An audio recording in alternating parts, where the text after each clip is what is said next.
Is the Chinese economy bouncing back? According to the Chinese Communist Party, CCP, China's economy is performing reasonably well and steadily improving. But is this true? In his Decar's 11/12 conference speech, Xi Jinping claimed that the economy is stable and making progress and that main economic and social development goals are about to be completed. Imagine the relief that the entire country must have felt after hearing the leader of the CCP confidently declare the economy's health. By the sound of it, the economy is well on its way, if not on the threshold, of reaching its long-term goals of a greater, more economically vibrant, fair, and prosperous China for everyone. And yet, more stimulus is on the way. What's going on? Are the main economic and social development goals truly about to be completed? As Xi claims, is the stable economy driving the nation toward those lofty goals? The answer to those questions is, in a word, no. The truth is that despite the official and highly optimistic pronouncements of China's economic well-being, it's simply not the case. Furthermore, Xi's words are falling on skeptical ears. If Chinese markets indicate investor confidence and public opinion, and they are, the Chinese people aren't buying the CCP's charade, as the market's response to the conference was negative. More than a few observers have noted that China's economy is similar to Japan's in the early 21st century, and they're not wrong. The comparison is worth noting. For example, key problems that led the Japanese economy into 2 decades of malaise and stagnation were, and remain, cratering demographics, a high public debt burden, crashing asset prices, particularly in real estate, reliance on foreign demand, and deflation. China faces those same challenges, such as high unemployment, especially among younger workers. What's more, the Chinese economy is structurally flawed in at least 2 specific ways. One flaw remains China's dependence on foreign investment and demand for its economic development and survival. Tariffs, sanctions, rising labor costs, and lower-priced competitors have reduced China's dominance as the world's manufacturer, while domestic demand remains painfully low in comparison. Another flaw has been China's over-reliance on the real estate sector, which has accounted for up to 1/3 of its GDP over the past several decades. That structural weakness now has catastrophic consequences in the form of unmanageable public debt reaching trillions of dollars, a vast oversupply of unoccupied buildings, and collapsing property values. China's real estate deflation crisis is only made worse by an aging and shrinking population with little confidence in the CCP's ability or policies to turn the economy around.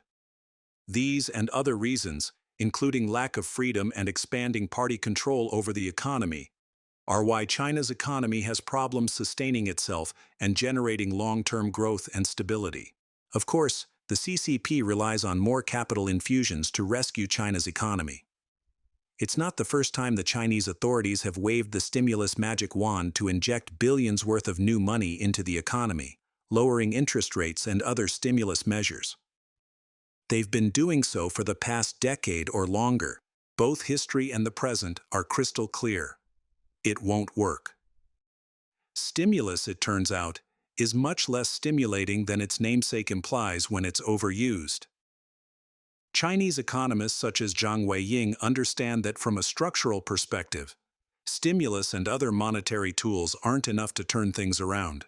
Much more is needed to unleash China's economy's full potential, specifically domestic consumption, which is driven by consumer earnings and confidence. Both are weak.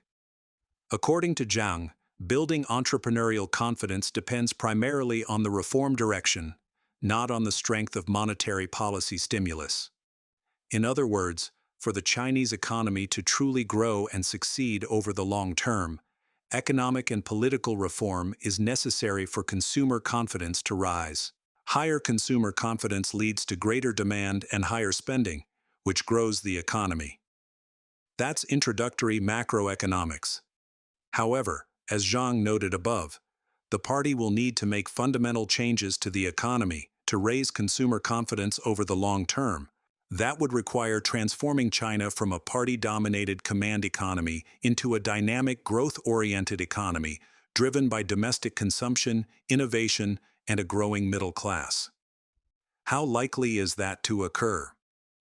A recent proposal called Promoting the Private Economy, which is intended to stimulate business growth in the private sector, demands that private companies must uphold the leadership of the Communist Party of China, adhere to the socialist system with Chinese characteristics, and actively participate in building a strong, modern socialist country. Furthermore, businesses must accept government and social supervision when engaging in production and operations. In other words, the proposal includes more of the same policies and party control that caused the problems in the first place. Regarding reform, the CCP talks the talk, but can't walk the walk. China's state-planned economy will remain structurally unchanged. Like the song says, meet the new boss, same as the old boss. Taiwan steps up in Indo-Pacific Defense Pact. In a move likely to provoke Beijing, Taiwan has taken on an advisory role in the newly established U.S.-led defense initiative, the Partnership for Indo-Pacific Industrial Resilience, PPIR. The 23rd Annual U.S.-Taiwan Defense Industry Conference in Philadelphia in September focused on strengthening U.S.-Taiwan defense cooperation, addressing Taiwan's national security needs, and improving the defense procurement process. During the event, Jedediah Royal, the U.S. Principal Deputy Assistant Secretary of Defense for Indo-Pacific Security Affairs, announced the launch of the PPIR. This U.S.-led multilateral initiative, involving at least 12 allies from the Indo-Pacific and Europe, including Taiwan, aims to tackle weapons supply chain constraints, enhance defense industry cooperation, and bolster regional security. A key priority of PPIR is countering the Chinese regime's expanding military power and influence in the region. Royal underscored the importance of collaboration with key allies like Taiwan, Japan, and India during the conference. He highlighted examples such as joint missile production and the co-production of fighter jet engines. Simultaneously, a U.S. trade mission comprising 20 companies was in Taiwan, exploring opportunities in unmanned aerial systems to support Taiwan's efforts to strengthen its indigenous manufacturing capabilities. PPIR's formation underscores the growing urgency for the United States and its allies to address critical weaknesses in their defense industrial bases.